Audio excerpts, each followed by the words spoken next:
Good day, good afternoon, good morning, good afternoon where I'm at, and good morning where Peter is. My name is Jürgen Steinmetz, joining you from eTurbo News and Livestream.travel. I'm currently in Cologne, Germany. Behind me, you see the famous Cologne Cathedral. And the cathedral is busy because it's Christmas in Germany. Today is actually the second Christmas day. There are two Christmas holidays every year. And today is the second Christmas holiday. It's kind of you can see it, cloudy, dark, miserable, kind of a miserable day. It's really quite cold today compared to yesterday. We have -2 degrees, I believe, Celsius, so it's freezing. And I don't know how things are in College Station, Texas, but I like your blue breaking news screen behind it. Doesn't look as cold, so. Yeah, so things here are great in Texas. It's of course still early in the morning. It's just 8:19, but we're expecting a very beautiful day. Yesterday was in the upper 70s. That'll be around 25, 26 degrees Celsius. Today it should be around the same. Blue skies, just a few clouds in the sky. So it's really a beautiful day and a gentle wind.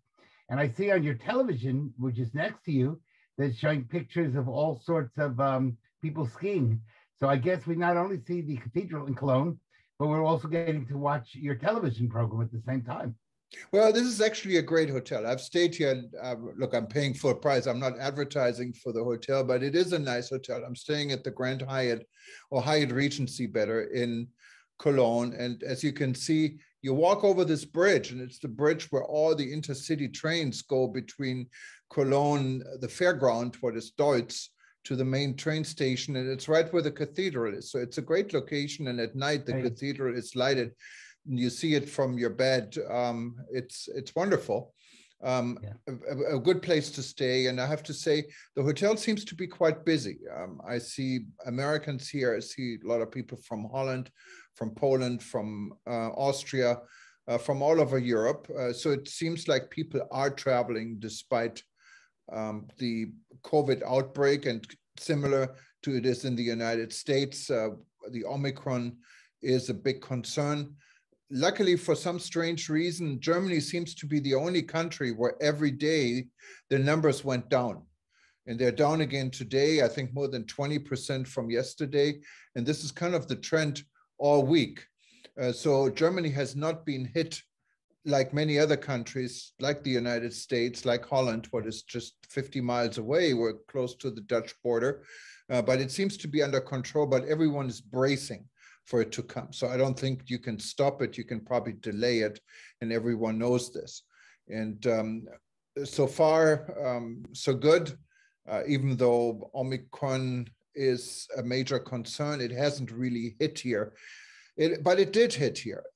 If you look at flights, Lufthansa canceled numerous international and intercontinental flights, including to Houston, Washington, and Boston the last few days, still operating to New York, Los Angeles, San Francisco, because they don't have enough pilots. And many of the pilots are sick with COVID. What is, I think, even a bigger situation in the United States, where United Airlines, Delta, and many other airlines are not only canceling intercontinental flights to Europe, but they're also canceling domestic flights. What, of course, on a Christmas holiday is a major, it's major trouble. Yes. Yeah, it's been a real problem here in the United States. I see, watching your television there, that Santa Claus is still there, and you have it's a movie, I think, playing. Yeah, you have a movie or whatever it is. But yes, in the United States, we had a number of flights canceled. It really made problems for people, especially as thousands, I believe 2,000 flights were canceled in the United States on Christmas Eve. And that meant that all sorts of travel nightmares took place. Of course, in the northern part of the United States, it's cold. And to top that off, people don't want to be stuck in a terminal, because if you're afraid of the Omicron variant, which is so contagious, the last thing you want to do is be stuck in an airport. So you have really a triple whammy there. Yesterday, again, it continued have flights canceled, and we're told today there will be quite a number of flights canceled. So what that is doing is creating really not only an issue as far as medicine goes, but a perception problem. Once again, the more difficult travel becomes, the less people want to do it. And I know here where the Omicron variant is very widespread, a number of my Christian friends had to cancel their Christmas activities. Families couldn't get together. And then we have some other real problems in the United States, one of which is that for whatever reason, the government forgot to order testing kits. So there are no testing kits. My son yesterday had to go to get a test because of a travel. And normally it takes like 5 minutes to go to a walk-in testing center. It took over 2 hours. A lot of people had to wait 7 hours in order to get a test. And that makes, again, travel incredibly difficult. The other part of it is that people don't know what new rules will come. So even if you do travel, what happens if the rules change on your way home? So for example, if when you come back to the United States, if all of a sudden Austrian Airlines announces flights are canceled, you're now having a new issue, and you're lucky you're just one person traveling.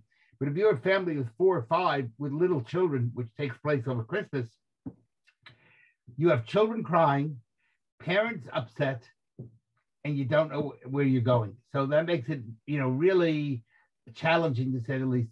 We did see an uptake in the United States of people traveling by car. So many people are trying to avoid the airlines and trying to stay within 5 hours of home. So that's a real issue that's taking place. And again, I think the important thing for the tourism industry is that we've got to create systems that allow people, when these emergencies take place, not to say you're on your own. So maybe terminals need to have special places for people to eat. They need to put out beds. I don't know what they need to do, but they need to create new systems so that people do not feel abandoned if the situation changes. And Peter, I have to say, the situation seems to be quite a bit more organized, specifically in Germany. I flew on Thursday on a completely booked flight on Lufthansa from San Francisco to Munich. And in Munich at the airport, it's a wonderful airport. You have everything you need. There are testing sites, several testing sites. You get tests done anytime you want, 24 hours a day. It's free if you have a German passport. It costs like 15 euro if you don't have a German passport. And it's very quick, it's very efficient. And the same is in all the cities. Like here, you can actually go to the cathedral you see across, and there are testing sites. You can get tested. There's no wait. It takes a few seconds. Yeah. And I think we need to get to this point, specifically with the situation with Omicron spreading. We need to have enough tests. You can take tests at home. And I can tell you, celebrating Christmas with my family, my sister insisted that I have a test before I meet with my family. And it's understandable because you have a responsibility. And I can tell in my family, we had 2 COVID cases. My nephew in New York couldn't fly in, and he was supposed to join us with his wife. And they're both down with COVID. So it's a real situation. It's a real problem. I congratulate the Germans for being organized. Unfortunately, our current government is the other way. We're terribly disorganized. And this is really the worst we've ever had since the COVID started in disorganization. Admitted right from the very top that they did not order enough tests. In fact, the vice president said, "Oh, we didn't see it coming," which is kind of hard to believe, but it's the reality. So that again hurts the tourism industry, because when people are afraid or you're stuck waiting 6 or 7 hours to get a test, you don't want to travel, especially if you're traveling with little children. So and Christmas is a time when families travel together. So that is really a major issue. On top of that, there are other issues going on around the world. Unfortunately, the scourge of terrorism, which is normally should not be a tourism issue, but it is, because very often terrorists attack tourism sites. We saw yesterday 6 people were killed when some terrorists went into the Congo into a restaurant and threw bombs into the restaurant. Now, I understand there's not a lot of tourism in the Democratic Republic of the Congo, which also has Ebola and other issues. So probably not the best place to visit at the moment. But the important thing is the importance for tourism to maintain safety and security and to make sure that what happens in the Congo, excuse me, doesn't happen in other places around the world. Tourism traditionally has been a magnet for terrorism. And we know that in Europe, as far back as the Meinhof gangs in the 1960s and 70s, they attacked tourism spots. Italy had the Red Brigades, and the importance of making sure that people are safe both physically and from a perspective of health. So those are things that need to be worked on. Interestingly enough, a number of countries are looking more and more at protecting at least major tourism restaurants, major tourism hotels, and major tourism sites. For example, what would happen if at the cathedral that across the way from you, somebody threw a bomb? And look, and this is it's a scare. I can tell you what the scare here is. There is a law in effect. I think it's just the first day. It's in effect today, that in the cities of, and this is for the state of North Rhine-Westphalia where I'm at, in the city of Cologne and Düsseldorf, these are the two major cities, you're not allowed to carry pocket knives to the cathedral area or to the downtown area because they had so many stabbings. People get killed. Yes. Going to the bars. There are confrontations. Like in the United States, we have the gun problems. Here to have guns is a real, it's very difficult to get guns. So, but they're knives. So yes. People are creative. If you want to do harm, you find ways to do harm. And now if you're caught with the pocket knife, there are strict penalties, I think 5,000 euro in jail time if they catch you here in downtown Cologne with a pocket knife. So how do they reinforce that? How do they have testing places to see if you have a knife on you, or do the police stop you, or how do they know if I have a pocket knife? No, they don't really stop you. But if there's a fight or anything like this and people get involved in it, then of course they check. But you know, you're not going to get stopped by police, and people are not going to ask you unless there's a reason. But at least, you know, psychologically, it's doing something. There are, from what I understand, to the Old Town area in here, both in Cologne and Düsseldorf, what it's a major party area. Now it's closed, it's Christmas Day, but when they open tomorrow again, that there are checks when you go in. So if you wanted to be in that area and you wanted to visit the restaurants and the bars, yes, you do get checked like you do in the United States. You go through a metal door, and I don't know how they're going to do it here if there's a metal door, but they will have a way of checking it. Yeah, certainly that's a major problem in London, where people get stabbed all the time. And it's a real issue. I'm not sure how we're going to prevent all of those from taking place, but we will need to think about it. I once thought, you know, often we have these no gun zones. So I thought, well, maybe we should just have no crime zones. And if the sign will stop guns, then maybe the sign will stop all crime. Obviously, I'm being sarcastic on some level. But this is a real issue. It would be an easy fix, wouldn't it? Yes, it would. Just we put up signs all over saying no crime zone. Go someplace else to have your crime, and then that will make it. Or crimes are illegal, and that would solve the problem. I don't think that will happen, but I do think that we're going to see next year, you know, a rise in frustration, and that's going to be a really interesting thing to do, especially if there's another variant of COVID. Now, it might be. And viruses traditionally do create variants, and these variants often become weaker. And that may be what's happening with the COVID, where it's not attacking the lungs, it's only attacking the upper respiratory system. And so maybe what we're seeing is that COVID will go from a pandemic to an endemic. Endemic is a much normal type of thing. We have lots of endemics around the world, and we've learned to live with them. But I think from the tourism perspective, it's really important that the industry stop somewhat complaining and start doing. And that means we have to really show people that they can live in a world of COVID, they can travel, and that when something happens or if there's a last moment change, the tourism industry is backing them rather than just letting people feel abandoned. And if we can do that, then I think we'll begin to regain the confidence that's needed in order to begin to get things going. And right Peter, now, there is one of an the big- interesting, I mean, talking about what you're saying, there's an interesting study, what was concluded by the Thailand Department of Medical Science. And Dr. Supaket Srilak, he's the Director General of the department, said that the Omicron is spreading 70 times faster than the Delta variant. However, the Omicron did not harm lungs like the Delta.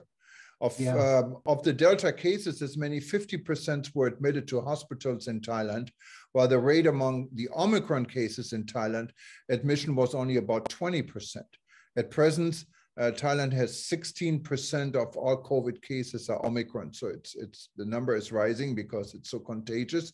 But the percentage of Omicron cases among tourism arrivals rose from 25 to 53%. So that is an enormous rise. Yeah. Of 205 Omicron cases in the country, 180 were visitors and 25 others were Thai people who had not left the country but had met or had interaction with these visitors. So it looks like the visitors industry is somehow responsible for transporting this Omicron virus over borders. Well, absolutely.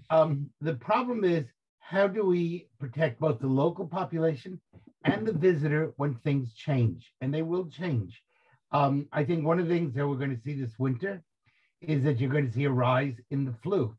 Now, again, people tend to forget that the flu, a cold, and COVID are all coronaviruses. They're interrelated. They're like a family.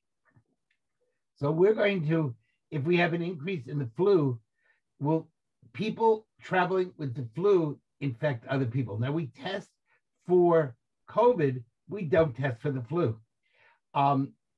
Many people who have been vaccinated for COVID didn't bother to get a flu vaccination. And so in many parts of the world, the flu vaccination, and hopefully you've gotten your flu vaccine, is maybe only 17% of the population, 18, 17%. Well, you know what? That means that we may have a major flu outbreak, and the flu is just as contagious as COVID. And by the way, kills lots of people. So we need to really be thinking about this. It's not just a question of COVID. It's a question of travel and health and making sure that we don't spread disease from one place to the other. And you know what? If you die of COVID, or you die of a bad cold, or you die of the flu, or you die of diabetes, you're still dead. It really doesn't matter. So we got to make sure that, but I'm really worried about a flu outbreak around the world with so few people getting flu vaccinations. Yeah, no, and absolutely. I mean, flu vaccination, I think in the United States, it's very common. I got mine, and a lot of people I know got those, and it's also very common here in Europe. But there are other parts of the world where maybe flu is not such a big and known issue, and COVID is on the front line. So where maybe people don't really think about flu. People are hearing about COVID every day, and you're forced to get in many places a COVID vaccination, and that's good. I'm pro-vaccination, but I also want people to get a flu vaccination, because in the beginning of the illness, you don't know if it's COVID or if it is a flu. And on top of that, there are 3 or 4 types of COVID all taking place at the same time. So what happens is we don't necessarily know on the first stages of COVID, if it says you're positive, are you positive with the Omicron or with the Delta or with the classical COVID? And so that means treatment can't begin. But the problem is, if I'm traveling with the flu, I can take a COVID test to show that I'm negative and still bring the flu to the entire plane, or to the entire, or get off the plane and get lots of other people sick. So those are real issues that we have to begin to think of. Maybe we need to have also a test in the winter. Are you just well before you get on a plane? Yeah, no, absolutely. In other news today, of course, is Archbishop Tutu in Cape Town died, what of course spreads like a shockwave, especially in South Africa. He is a receiver of the Peace Award and has been, of course, instrumental in rebuilding South Africa after apartheid. I understand from our friend Jeffrey Lipman, he has been a big supporter of world tourism. Jeffrey, when he was CEO of the World Travel and Tourism Council, actually met with the Archbishop on several occasions and discussed what tourism can do for a peace process and a healing process in South Africa. So our condolences to the people of South Africa and to all of Africa for this loss. He was 90 years old and he died in Cape Town. And as far as I know, he didn't die on COVID. Good. Well, and hopefully he died peacefully in his sleep. The Honorable Minister of Tourism for Jamaica, Edmund Bartlett, made a statement on the passing of Archbishop Tutu.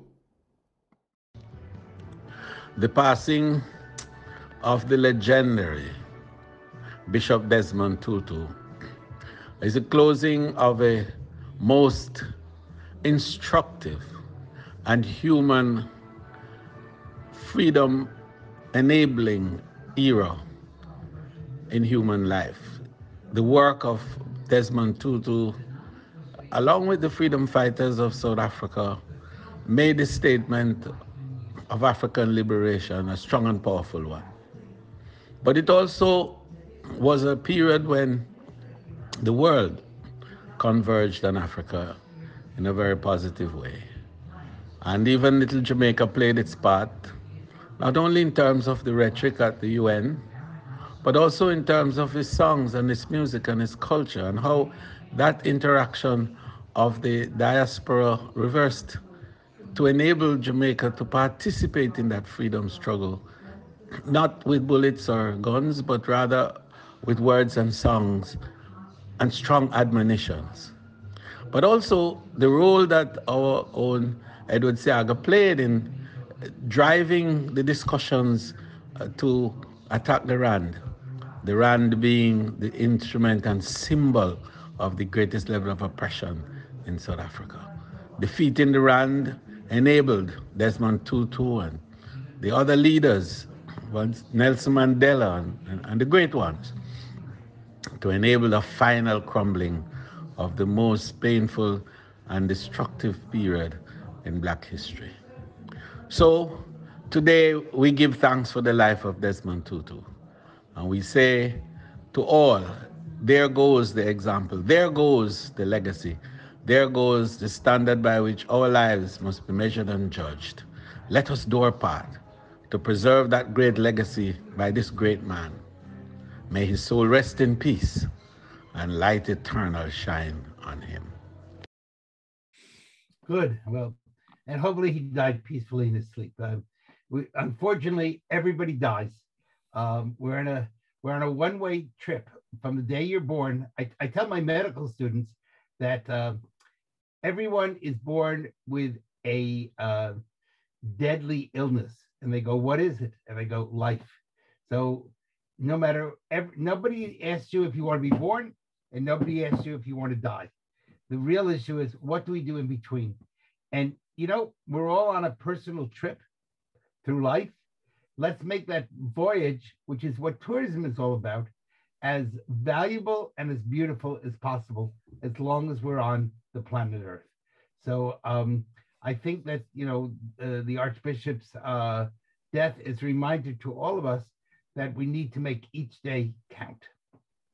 Absolutely. And this is a good way, I think, of ending our Christmas message here and Christmas broadcast. And we'll be back this week. I'll be still in Germany and Peter will still be in Texas. And we're going to see you again probably tomorrow or the day after tomorrow. In the meantime, please don't forget to read eTurbo News. We'll update you 24 hours a day, every day of the week. And if you wanted to watch this broadcast again, if you're watching it now on eTurbo News, I think we're going to come up the next hour again. Just go back to any page you want or to any article you see us. Otherwise, you find us on YouTube and our channel for YouTube. Just click on the link on eTurbo News and you can watch us anytime and also go back to other broadcasts you wanted to see again. But thank you, Peter, for being part of us this morning. I know it's Sunday morning in early Texas. Here, but early there. I hope you'll have a good dinner if you're going out for dinner and bundle up. And I think you said you're going off to see some friends, so enjoy. I guess it'll be night very soon or probably is night in Germany. It's 3:40 here right now. Live in the afternoon, so we have a little bit time off night, but it gets dark early. Probably in an hour from now, it's already dark because we're further north in Texas and most parts in the United States. So it gets dark earlier, and also daylight in the summer is 11 in the evening. You still have daylight, so it's a different type of lightning. And then when it's dark and gray, anyway, you can see it's kind of raining and very cold, and you see the Rhine River behind me, and you see some of the boats are going between here and the other side of the river. But it's not really a pleasant day. It's not a day you really want to walk around and spend a lot of time outside. No, I like being in Ecuador last week when it was right on the equator, and the sun comes up at 6 a.m. and the sun sets at 6 p.m. every day, and the sun shines. So anyway, we send you a little bit of Texas sunshine to Germany, and bundle up. I'm going to go out walking, and I'll be in shorts and a t-shirt.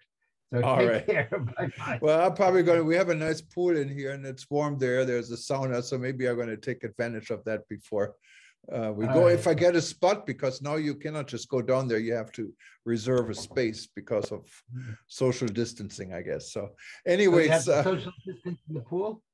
Yeah, they allow 4 people in the pool at the same time. And you have to reserve a time slot. So you call and then they say, okay, come on down in an hour or 2 hours or whenever it is. And so this is the way of, I guess, keeping people apart. Okay. Well, 2 of you can swim on top of the water and 2 of you can swim under. All right. Bye-bye. Have a good day. Enjoy your afternoon. Bye-bye. Okay. Thank you. Good night. Bye-bye.